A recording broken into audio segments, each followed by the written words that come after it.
Hi there, I'm SmallAnt1 and welcome to my advanced strategy tutorial. In this video, I'll be explaining First Moon Skip, which is a difficult strat that skips some cutscenes in Cascade Kingdom to save around 24 seconds. First off, there is an important prerequisite to First Moon Skip. You must be playing on version 1.0.0 of Super Mario Odyssey. Currently, this means that you must be playing on a physical version of Super Mario Odyssey and have never updated the game.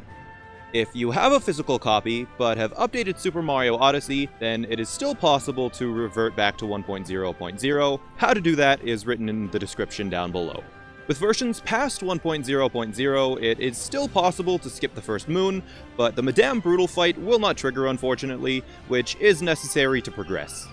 So if you don't have 1.0.0 or don't feel like getting it, don't worry, First Moon Skip is really only important if you're going for world record.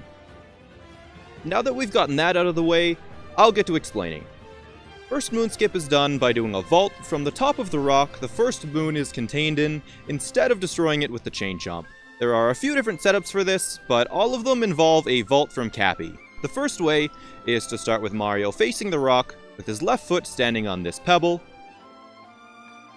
then turn around and backflip onto this triangular face while keeping the control stick neutral. Now, from the edge of this triangular face, throw Cappy so it's to the left of the bridge, like this. Hold Cappy there with Y, then jump and ground pound onto this area, and roll with X to vault. This is the slowest of the strats I'll be describing, but it has the advantage of being able to quickly retry. If the Cappy throw was done incorrectly, then simply wait for Cappy to return to throw again. Once Cappy is thrown in the correct position, and Mario successfully ground pounds and rolls to do a vault, the hard part is over. With Mario in the air, wait until just after the peak of the vault, then do a cap throw, wait for the full spin, then dive, let Mario fall just a bit after the cap jump, then throw Cappy again, wait for the spin, and dive. The amount of height here might seem unnecessary, but there is actually an invisible wall we're trying to get over. If Mario isn't high enough by the time he gets to the invisible wall, then he'll be stopped mid-air and bonk once he hits the solid wall below. After Mario's over the wall though, roll and jump up to the dino to perform Dino Skip. The next way to do First Moon Skip is with a ground pound jump and doing a cap throw in midair. To do this, keep the control stick neutral and do a ground pound anywhere between these two pebbles. Once Mario is at around 2/3 the peak of the ground pound jump, start holding forwards, and when Mario is at the peak of the jump, throw Cappy. If done correctly, Cappy should be in the perfect spot. Now just hold Cappy with Y, ground pound in this area, and roll with X into Cappy. Now that Mario is vaulted, do the same thing as the other strat, wait until just after the peak of the vault, throw Cappy, spin, dive, let Mario fall for a moment, cap throw, spin, and dive. With this strat, you can use spin pounds instead of regular ground pounds. It is a bit harder, but it does save some time if you're good with them.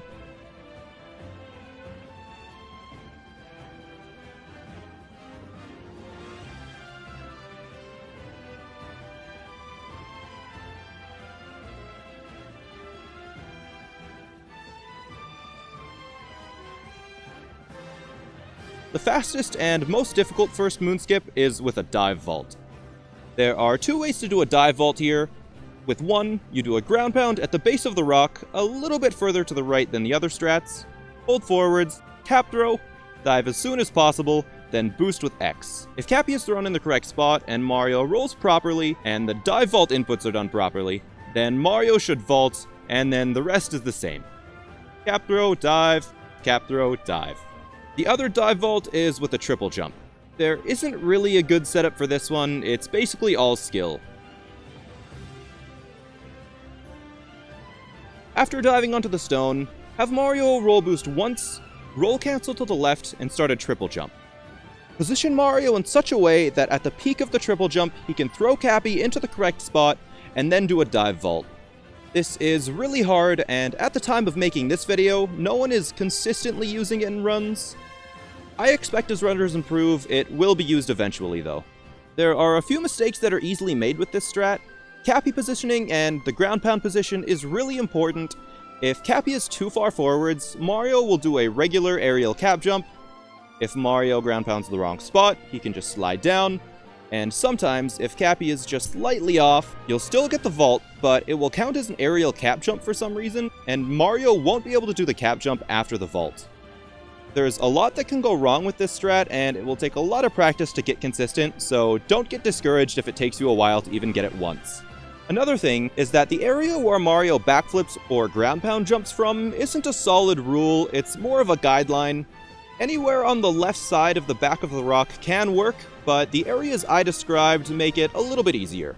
Something I nearly forgot to mention is that if you're having trouble getting over the invisible wall, you can try doing a rainbow spin when Cappy returns by pressing the jump button after the aerial cap jump. This does make it a little slower, but also easier. The final thing I should bring up is that since you're skipping the first moon, you will have to replace it with another, so after the Madame Brutal fight, pick up the moon on the cliff as usual, but instead of going directly back to the Odyssey, fall down to the chest and grab this moon. Then just jump, cap jump, wall jump, and dive back up. That's the end of the guide for First Moon Skip. If I forgot any details or if you have any helpful tips, feel free to leave them in the comments below. They are much appreciated. Thank you for watching. Be sure to like and subscribe. I'm SmallAnt1, and I'll see you next time.